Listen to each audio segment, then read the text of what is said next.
Hi, everybody. Recently, I've been giving thought to how we as readers can shape our preferences based on one bad experience. So, for example, we can read a book that has a certain feature that we didn't like, that didn't work for us in that story, and then maybe draw the conclusion that we don't like this feature in our books. We don't like this trope in our books, and therefore avoid books that have that specific idea or feature. And I've noticed that I've been proven wrong many times in my reading life where I thought I didn't like a certain situation, a certain setting, a certain device, a certain trope, only to be proven wrong with an author who did this particular feature in a way that worked for me. So I'm going to be talking about books where certain features didn't work for me and other books where the same feature worked for me. And I think this could be part of an ongoing discussion, and I would love to hear from you in the comment section below if this has happened to you. Because I always say that a good writer can prove me wrong about almost anything I think I don't like in a book. So the first book I'm going to be talking about, or the first feature I should say that I'll be talking about, is AI representation. This year I read the book Hyperion by Dan Simmons. Really enjoyed the book.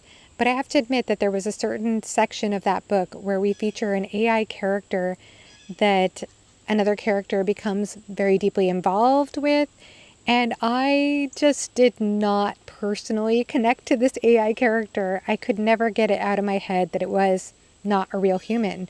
Whereas I think that the intention behind the writing in that specific section was to make you feel connected to the character. I think that was the intent. I personally did not feel an emotional connection to the character, and therefore that whole section of the book just didn't quite work for me personally.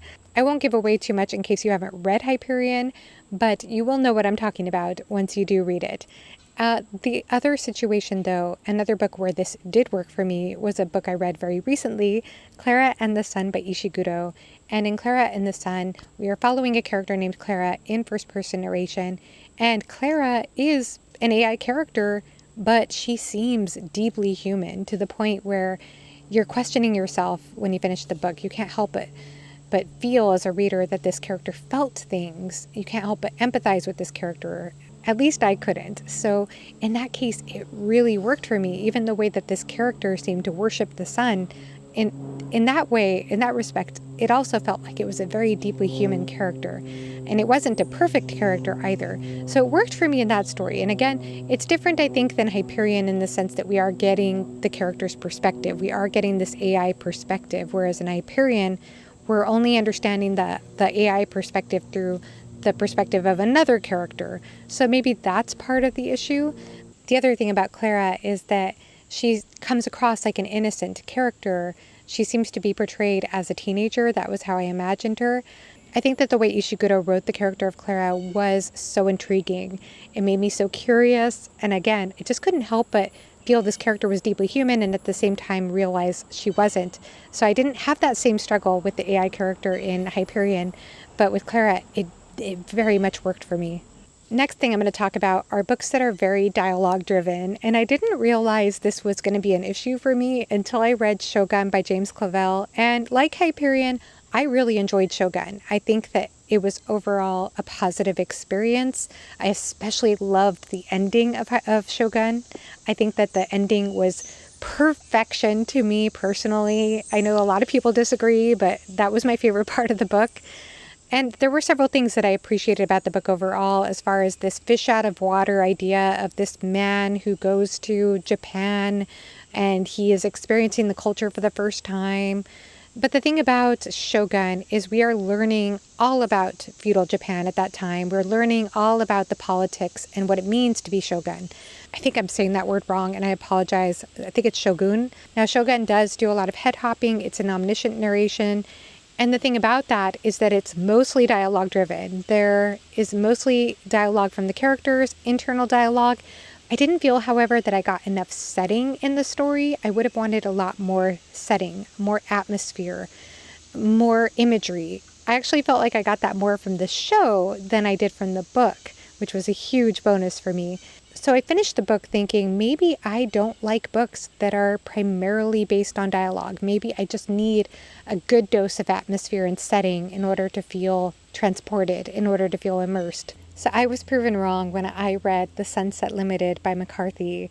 And in all fairness, this is a novel in dramatic form. We are following two characters, a person named Black, a person named White. They are sitting alone in a room in an apartment. Black is trying to convince White that life is worth living. And White is coming from a very nihilistic perspective.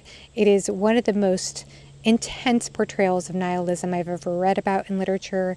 I understand that not all nihilism looks the way it does in this book, but I was pretty convinced with the voice of this character. I thought it was very well portrayed as far as that perspective is concerned. The dialogue and lack of scenery and atmosphere really worked for me in this story. I was so deeply drawn into this conversation. I don't feel like it lacked from not having those other aspects.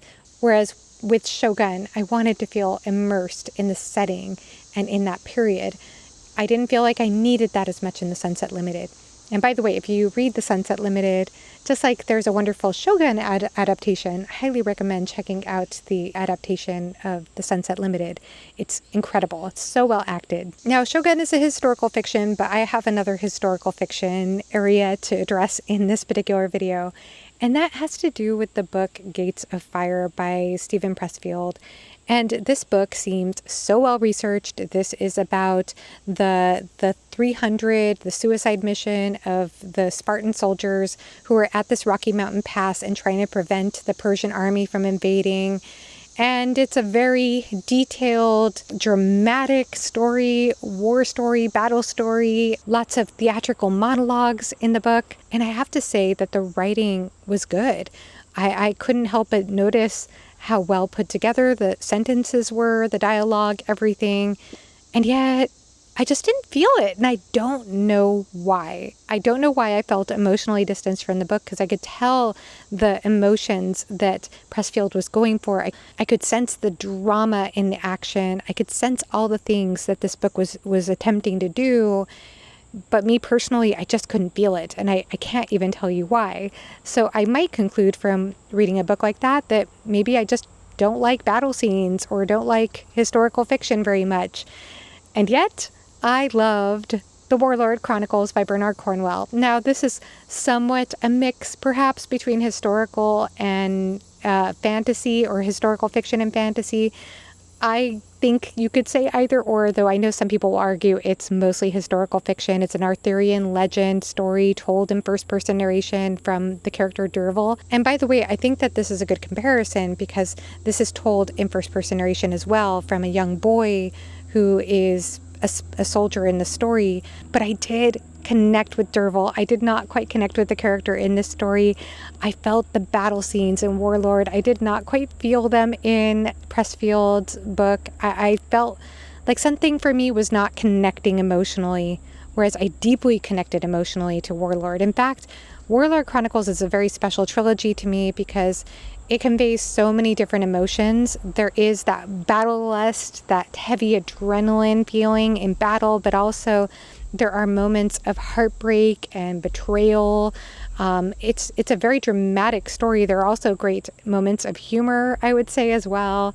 Excellent characters. So Warlord worked for me, and unfortunately Gates of Fire didn't. Now I'm going to be talking about second-person narration. When it didn't work for me was in The Spear Cuts Through Water by Simon Jimenez. I read this book earlier this year. I had so many positive things to say about it, but I didn't feel entirely comfortable reading the book. I didn't quite feel like I was the target audience for this book, even though I think it was so well done. And one of the things that didn't work for me personally in the book was the second-person narration, because I didn't feel like I was that second person, the you person. So second-person narration, if you don't know, that's the breaking of the fourth wall, where the narrator is saying, you did this, and you did that, and you see that. And I think that the you person in this particular story is supposed to be this young boy. I just didn't quite feel like I was that young boy when I was reading the book.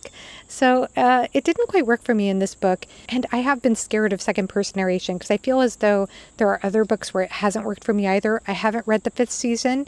I've been scared of that book because of my fear of second-person narration.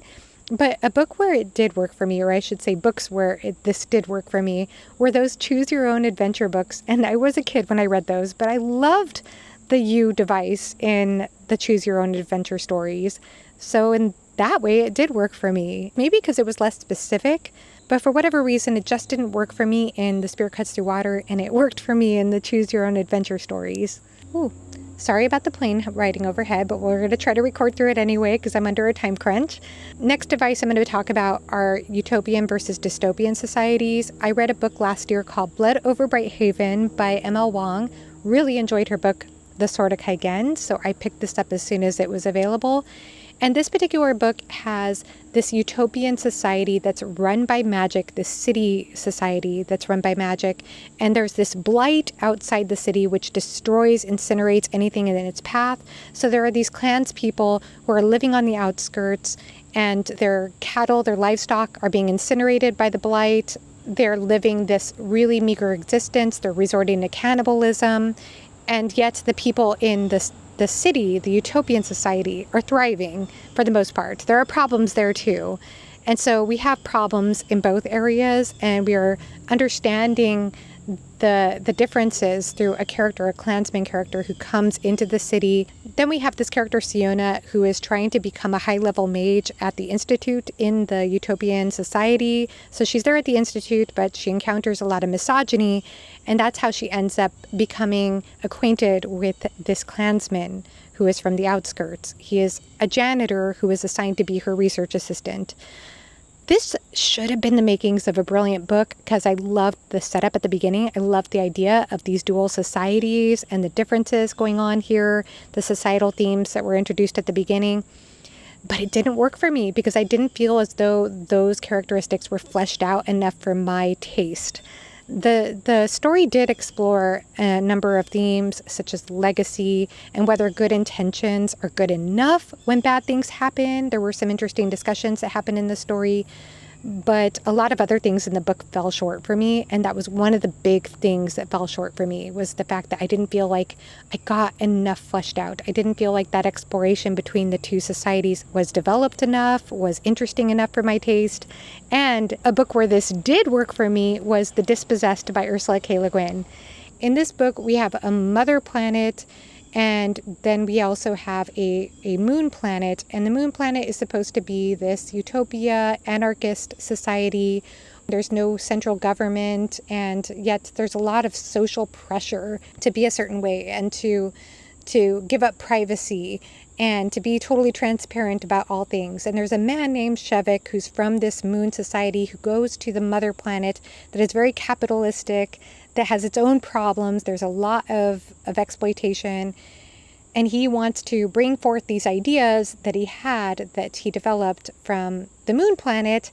And he's quite a bit tested. But I feel as though we're going back and forth between these two locations through a dual timeline and really developing the challenges in both societies. I didn't feel like it was good guys versus bad guys.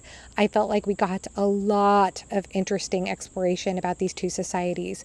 So it worked for me in this book, whereas the dual societies in Blood Over Bright Haven just was not fleshed out enough for my taste. That is it for this video, but please let me know in the comment section below if you've ever encountered this situation where you thought you didn't like a certain thing in one book and then you were proven wrong by the same thing in a different book, maybe by a different author or maybe with different factors involved. I could probably make a part 2 of this kind of concept video, but thank you so much for watching. Let me know in the comment section below your thoughts, and have a great rest of your day. Bye-bye.